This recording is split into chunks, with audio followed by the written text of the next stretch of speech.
Are you prepared for the collapse that's coming? This I know when you see this link, you're like, whoa, Josh is being negative. Not in the least. You can see I'm in my hotel. I'm going back today. Can't wait to get back to the doggies. Anyway, are you prepared? Now, this is actually an optimistic video. I'm just telling you right now. But there's going to be a collapse. It's coming, and it's actually I don't think it's going to be a bad thing necessarily. It could be. So I'm walking around in these. I'm in Maine, by the way, and for those of who you are, I didn't want to see anybody up here in Maine. I needed to get inspiration to finish up my book on Peaks Island, and I didn't go to Peaks Island, but just being in Maine in the fall, Freiburg Fair, there's just nothing better. It's the best place on earth. The smell, I just love it. Anyway, so I came up here. My wife said, "Yeah, because she's going to Seattle next week," and she's like, "Sure." I said, "You care if I just come up for 3 days, just get inspiration?" And she goes, "Absolutely." And I'm flying back today. So it just, oh, man, I love it. But anyway, so I'm walking around in various places, and every place you go, help wanted. Every place, on every industry, every place. Now, Maine is, I think, the second, if not the oldest state in the Union. I think basically everything in New England is, and then Pennsylvania and West Virginia, I think, are the oldest states in the Union. So Maine has a lot of old people and not a lot many young people. And then you add to it all the tourists that come in here as well. It's top heavy with old people, and it's bottom. It's like a reverse pyramid. You got the younger people, few and far between, serving this huge amount of older people, the tourists, and just the residents as a whole. And that's an economy that we've never, ever seen in the history of mankind. And it's not just going to be, I mean, right now it's in the upper New England, the northern New England states. Yeah, I'm not so sure about Connecticut and Massachusetts, but basically the three, New Hampshire, Vermont, and Maine, West Virginia, Pennsylvania, a bunch of states in the Northeast are top heavy with older people and not enough young, and that is a sign of a collapse. But it's not necessarily like a collapse like you think. It's not like an Argentinian or a Zimbabwean or a Venezuelan collapse. It's a collapse where you just can't get what you thought you could get done, and that means even your money isn't going to matter as much as you think it does. I'm telling you, you can see it a mile away. There's just not a people who are willing to accept your dollars to do what you want. I can every place you go in here, it's insane. Like this whole hotel, they can't clean the room. I don't necessarily want them to clean the room anyway. I don't care, but they can't. They don't have enough staff. To get coffee, not enough staff. You go by construction firms, not enough laborers. You go by it's everywhere. Engineering, and I was in a restaurant yesterday eating, and I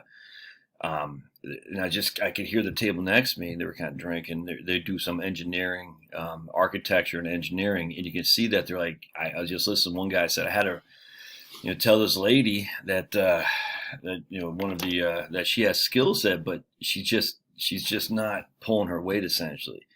And I know she knows what she's doing, but she's not pulling her weight. And but I know I just can't let her go because we need her. And I'm like, I'm telling you, man.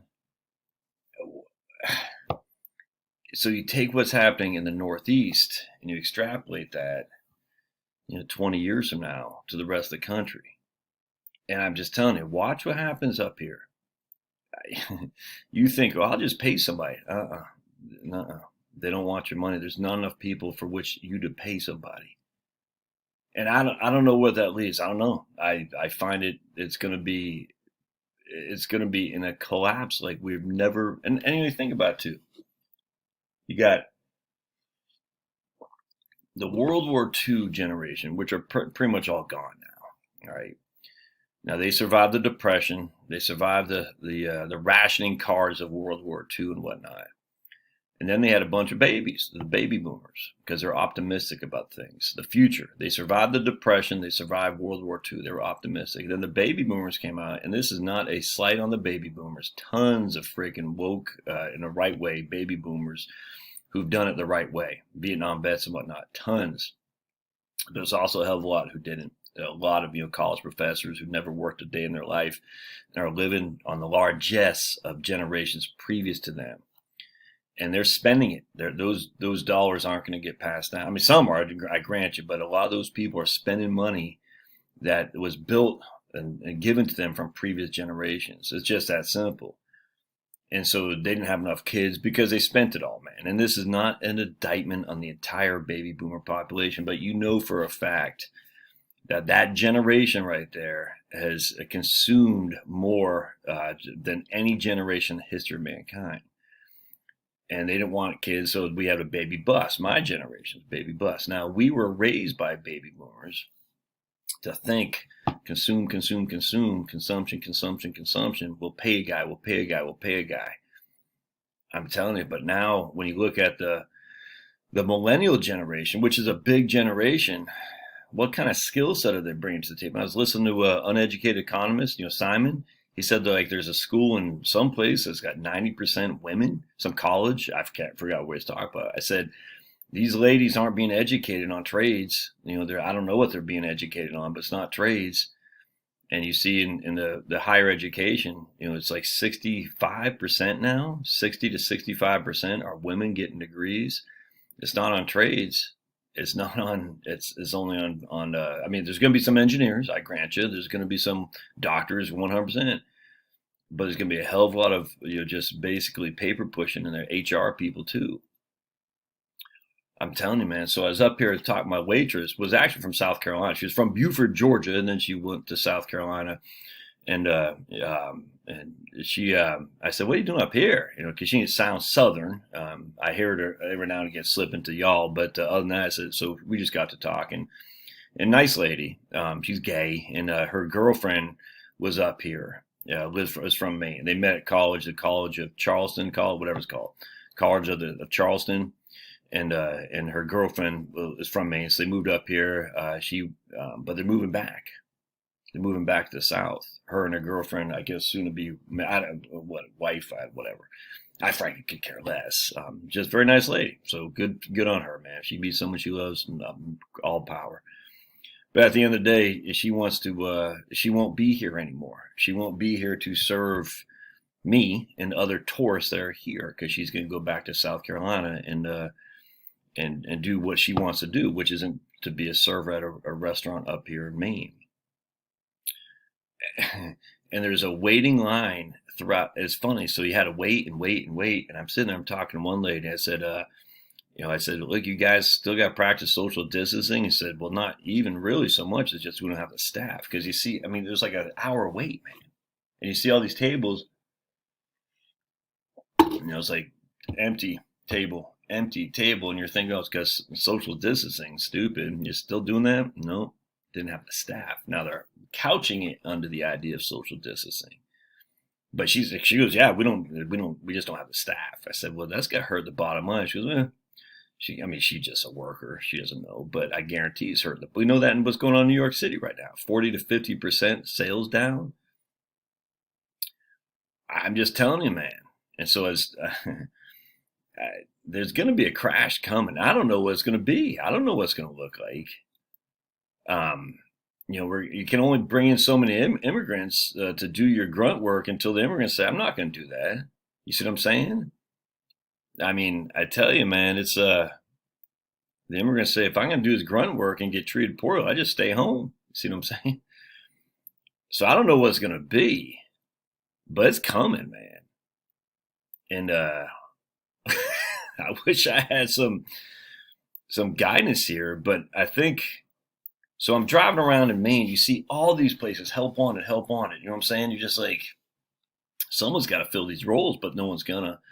And it's gonna go back to a more mom and pop kind of. You're gonna have more and more mom and pop operations. Well, let's just put this way: I talked to a guy I know, and he's cutting back on his. Like, I'm booked for the rest of the year. I'm not taking any more clients for the rest of the year. If you're on the wait list, I'm taking it. Don't get me wrong, but as of right now, I said I'm booked for the rest of the year, because it stresses me out when I can't get to people quickly enough. I'm not gonna lie. It's this pending, like, just I feel like I'm letting people down, and I don't like that. So if you're on the wait list and you've emailed me in the last, literally up until right now, I'll get to you. It just, it stresses me out. I don't like pending stuff. Anyway, I was talking to another guy who's a entrepreneur, small business, and he said the same thing because I'm just too busy. I can't take more clients right now. And so you think about it, you got all these like smaller companies. Let's say you're a builder. I guarantee you're busy as far as the eye can see. Let's say you do generators. I had a guy quote me a generator about a year ago. He goes, "Yeah, probably 6 months before it can get to you." He just emailed me the other day, just say, "Hey, I want to follow up with that." I said, "Well, right now I'm just going to put that on hold." But anyway, he said we're 6 months easily, and that got a guy putting pools in. We had people in our neighborhood. Well, this isn't my neighborhood, but in my neighborhood, they're waiting 8 to 10 months to get a pool installed. And the problem is, obviously the construction material is going through the roof. Well, I guess not anymore, but still, sourcing the construction material, but sourcing people to actually do the work. This isn't stuff that just AI can do for you, and you got more and more people taking and fewer people giving. So it's coming. I don't know what that means, but let's just say you got an emergency plumbing issue. How long is it going to take to get some guy out here to fix it? I don't know. But I'm telling you, it's coming. So what I'm thinking, I was like, man, you better start learning something. I'm only 51 years old. I got 30 years ahead of me, I think. Now I can do some basic stuff, but I'm no way a mechanic, no way a plumber. And I could probably wire an outlet, but it kind of scares me to think about. You know what I'm saying? Because I like electricity. I know how it works, but kind of wiring it. I've never actually wired an outlet. I know it's actually not that hard. I've watched people do it, but it still kind of scares me a little bit. But what are you going to do if you need all that stuff? It's a crash coming. I don't know what it means. What are you going to do for people? I think about like when I was young up here in Maine, and I'd be picking strawberries. Basically at Maxwell's farm, and they, to serve the community, they'd hire us local kids and pay us like, I don't know, 10 cents a quart. I can't remember what it was, 10 cents a quart or something like that. But they were just there as community service to help us. We probably weren't doing much. I'd pick one, eat one, pick one. But anyway, they bring on these Cambodians who are freaking boom, boom, boom, flying through the pickery. And so the Mr. Maxwell, he's a nice guy, lived in Cape Woods, Maine, generations, and I'm sure he was pleased to hire local kids to do the work. I guarantee there's no local kids doing the work anymore. Guaranteed. I don't know that for sure, but I guarantee he's seeing a complete drop off of local kids. He's bringing on more immigrant labor. But the problem is more and more immigrant labor is being needed, and there's going to be less and less immigrants doing the job because they're like, I don't want to do that. I'm going to do something different where I can get paid more. So what happens? All those strawberries you're used to buying in December, they're being shipped from wherever. I'm telling you, man, it's coming. Let's just be prepared. I wish I had more to offer. If you guys have any thoughts, I'd love to hear it. All right, we'll see you.